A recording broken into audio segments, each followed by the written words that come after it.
Welcome to another episode of The Secret Sauce. We're here today with Mr. Ryan O'Neill, leader extraordinaire of the Minnesota real estate team and licensed Minnesota broker for Remax Advantage Plus.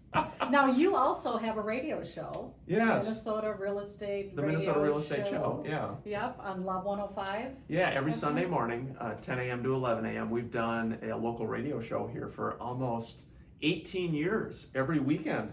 It's a fun 18 show. years? I know, right?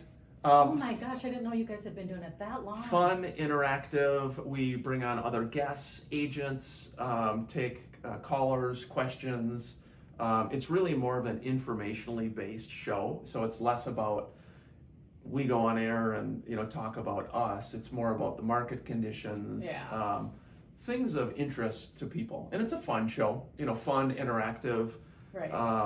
humor, questions, comments. Maybe we'll bring you on air. What do you think? There you go. What do you Bring a little think? bit of fancy to the mix. Yes. We might want to. The listeners might be requesting. So can you tell us a little Sure. bit about kind of your journey toward real estate? Like before you were in real estate, what was happening, and then that kind of geared you toward that? Because I think that's like your wheelhouse. It was an interesting journey. And so my brother Tim, who I play the piano with, super creative guy, great songwriter. And so we were working together and everything was great, very positive. But, I had always had an interest in real estate too. And so I bought a duplex in Bloomington and just became interested in kind of the real estate side of the house. And decided to get my real estate license and didn't really know what I wanted to do, or there was no grand master plan, Right. but again was enjoying the music and having fun with it, and after getting my license I realized that I enjoyed working with other people, helping them to maybe invest in real estate or buy their first home. And so that was 2001. Hard to believe, 22 years ago. Wow. But I can totally see why you gravitated toward real estate, because you're helping people all the time. yeah. Again, You get to interact, and that's your wheelhouse. I mean, I totally feel that's your wheelhouse. Yeah. Ryan. I mean, yeah, people, inspiration, help, assist, Yeah. support. yeah, and I think You it's just the way our family is wired. Yeah. My mom is 86. Again, I'm the youngest of 6, and we're all about, as a family, even growing up in New Prague, it's a great community. It's it is a lot about service. Getting into real estate and realizing that there was a need out there, and there's a lot of fun that can be had with it too. I think it's important to have fun to Oh, for sure. through the process. But You have to keep it interesting, Right. for sure. keep it light.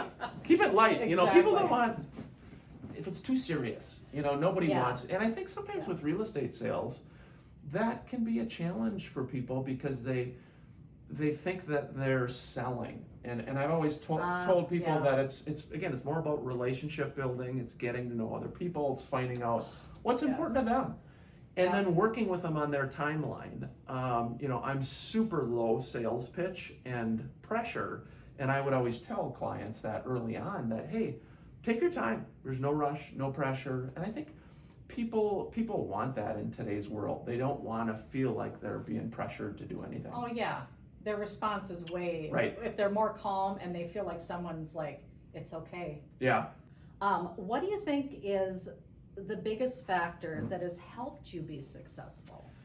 Yeah, I think for everybody it's a question of, what is success? And I think it's determining, looking within and just saying, what is it that is success for me? I think with, naturally with a sales business or with real estate, it's always about, more. But I think for me, in simplest terms, I've tried to look at our team and just say, how can I treat our team members well? And it's super simple, it's super basic. A lot of times people say, well, geez, how did you've got, there's a lot of agents and people. For me, it's less about recruiting and calling other agents folks. It's more about looking at our existing people and saying, what can I do to elevate their business, their life, and what they're doing? And I think by doing that, the business flows, the referrals flow, the good things flow. And so I think kind of beginning with the end in mind and saying, what is success? For me, success is meaningfully impacting people, that they feel good about it. You know, they feel good about it. I feel like their life has been enhanced through our relationship. Oh, for sure, yeah. What are some of your success habits? I like how she goes, Like, this is what I want to hear Success about habits. right here is, what are your success habits? Do you have like a plan every morning? Yeah. You get up at 3 o'clock and No. start doing this? What is your little path like for a daily? Yeah, you know, be good to yourself. Be good to yourself. We all, you've got to take care of yourself physically, mentally, spiritually, emotionally. Know your body. How much sleep do you need? I need a lot of sleep. I need a lot of sleep. You know, I know a lot of people are like, I got to be up at 4 a.m. and that's not me. Never has been me, and that's okay. You know, so for me, I need a lot of sleep, but I think trying to have a consistent schedule can help you. So I'll go to bed, you know, and get up at approximately, you know, about the same time. I'll work about the same amount of hours every day. You know, I think consistency is important, but eating well, exercising, getting sleep, and again, focusing on the controllables, because again, we all have so much coming at us with this industry and business. It's easy to get sidetracked. Well, that's what I was going to ask you, because how do you, you know, with the intensity of the work, you know, the weight of the work, and especially in real estate, the hours can be 3 in the morning to 5 in the morning, you know, or whatever, that people are calling or emailing or texting or whatever. You know, how do you shut that off? Yeah. Like you said, you only work this amount of hours a day, you try to. Kind of what do you have to do to kind of shut that off? Yeah, I mean, I think again, when you're in real estate, you are a business person, and you have to look at it and say, how can I operate the business efficiently? You know, I can do everything myself. Okay, I could do all 800 things, and or you could say maybe it makes sense to have somebody good helping you in various aspects of the business. And so I see a lot of agents, they're really, really good agents, but they could double their production if they slowed down and said, what am I not good at? Or what are some things that I could get some assistance with? And so, you know, I am more like my 86-year-old mother, where you give me a list of 20 things, and I'm gonna hammer through that list of things and get things done. My brother Tim, for example, is a great delegator. He's like the consummate delegator. He's a creative, he is smart, he's a delegator, and he's built a wonderful business. And so I think part of it is realizing it doesn't all have to be you. Sometimes slowing down, thinking about, what am I doing here?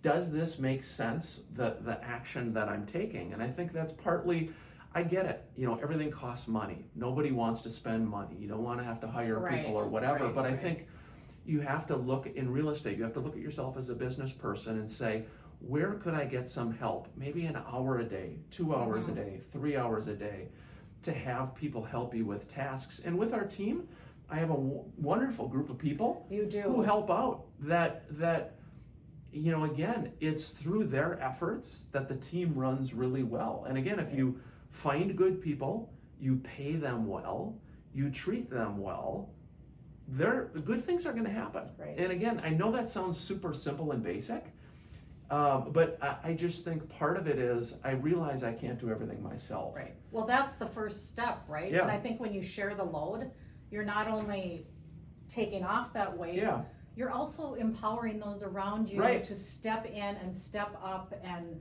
shine and, you know, become this such, you know, valued piece to the puzzle that is the whole bigger picture. The funny thing about it is, a lot of times it's easy in a sales business or this business to think it's about us. And the reality of it is, again, the business is not about us. It's about the consumer. It's about the buyer, the seller, the investor. And so creating systems, processes, people, putting people in place to help you through that process, that sure, it may cost money, but ultimately it's your time. And saying, when you look at your day, your original question, what am I doing today? Is this an effective use of my time? For agents, Right. it's showing homes, listing homes, prospecting, those activities that make money. All the other stuff really is not income producing activity. And so I think part of it is, I think I've realized that finding good help is super important. Again, putting forth a solid daily effort. Communication is important. When you Huge. talk about daily practices, I'm a big believer in responding to email, text, phone calls the same day you've been reached out to. So again, if somebody calls you, there's probably a reason they're calling you. So it shows a courtesy to Right. call them back the same day. Again, a lot of people say, oh, it's a spammer or it's this, or, there's a lot of good stories I have by taking a couple minutes calling the person back, how it leads to different things in your life and your business. And so to me, it's a courtesy thing, for calling, texting, emailing people back. Right. I know that may sound crazy, but again, that is an important daily practice to me as well, is communicating back to the other party the same way I've been communicated with. Is there any mistakes you felt that you have made along the way that you're like, Absolutely. Yeah, the first one, Haven't we absolutely. all? Yeah, I think part of being human is we're always making mistakes. We're always doing things wrong.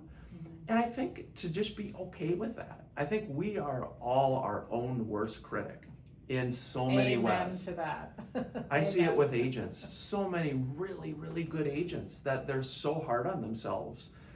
And because of that, it limits future activity, and it hurts their day. And so I think maybe it's our faith background, maybe it's growing up that you just realize that problems are going to happen, things are going to go wrong, and you just have to be willing to say, hey, I screwed up, I made an error, but let me try to learn from it and move on. And I think partly it's funny, as we get older, you maybe become a little more self-aware, and you realize, what are things that I could do better. But I think with real estate, just be aware that there's always change, and there's always Right. things that are going to go wrong. I remember the first customer I had as a new agent, they fired me after about 45 days. It was a listing. I was so excited to have a listing, and it was a friend of mine from high school, and it was his significant other, who we didn't really have a relationship. And I just remember getting fired and thinking, wow, it's very hard to not take things personally. But what I learned is it's not about us. Again, we don't know what's going on with that other person. Right. And I Right. think, trying to learn from it, I tried to learn from getting fired, and try to improve my future, activity, behavior, and then moving on to something else. And I think with real estate, the quicker you can move on, the better, because you are Yes. going to get fired multiple times. You're going to have people choose someone else. And I think, one of the mistakes I made early on is I was a little more fiery as a young guy. Being fiery in real estate doesn't help you. If you are a very passionate, and I'm super passionate about kind of everything that I'm, I think when you're passionate about things, that can be good, but when you're working with other agents, when you're working with transactions, it's not about being passionate and being right. It's about being a good partner with the other agent. It's about listening to the other agent. It's sometimes dealing with the things that you don't want to have to deal with that other agent, but you're doing it for your client. And so I learned it's less about, again, me and being passionate and advocating and fighting. The more you fight in this business, the harder this job's gonna be. People kind of joke with me on the team, they call me Switzerland, because You're neutral. I've learned to just That's relax, step away from the keyboard, bring your tone down, Exactly. and try to solve the problem. And that's, real estate is problems. If you're in this business, I was just talking to a friend on the way over here. It's always problems. You gotta be able to deal with problems. You gotta be able to, one, read the room and be, I think that self-reflection piece, that's huge for anything you do. You know, that passion you're talking about, but reading the situation where, is that gonna be a positive thing? That Right. I'm just kind of like, I've had 50 of these kind of, transactions, I know what's happening. Or I've been kind in of the thing. industry for 50 years and I've done, Yeah. it doesn't, It doesn't bode well. It can for really sure. be hard, but I think from a failure standpoint, there's a lot of things. I wish I could go back in life and redo, but you learn from it, and I think you learn, and it causes you to be human. And just realize that, hey, we're all gonna screw up. We're all gonna make Right. mistakes. But I think the older you get, the more you just are aware of that, and you're okay with it, and you move forward. What do you think in your journey in life here Yeah. has been one of the hardest decisions maybe you've ever had to make? Yeah, hardest decision sometimes is, a lot of it to me comes down to, again, following your heart and determining what do you want to do in life. And I think for me, when I was getting out of college, I didn't really know what I wanted to do. And, you go to a 4-year college and you think you've got to do this and this and this.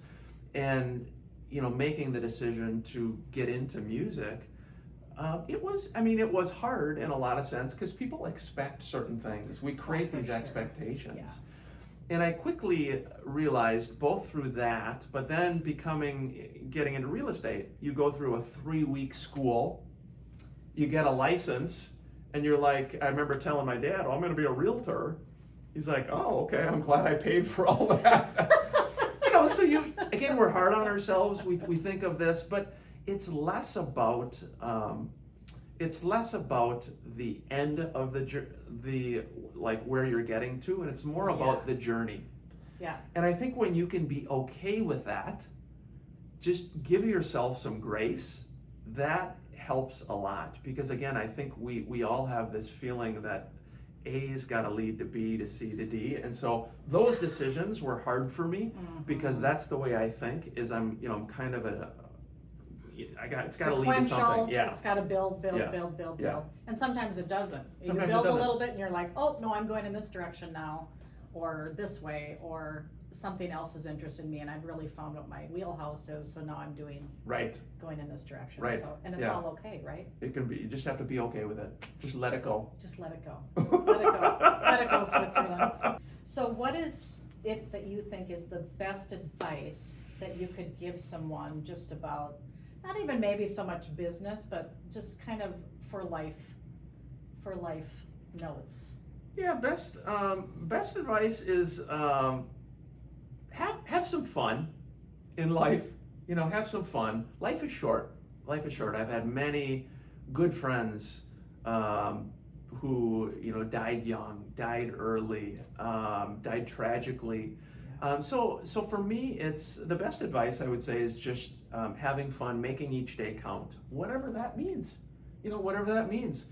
It may mean working very hard in real estate and being super successful. It may mean being a good friend to somebody that you haven't talked to in a long time.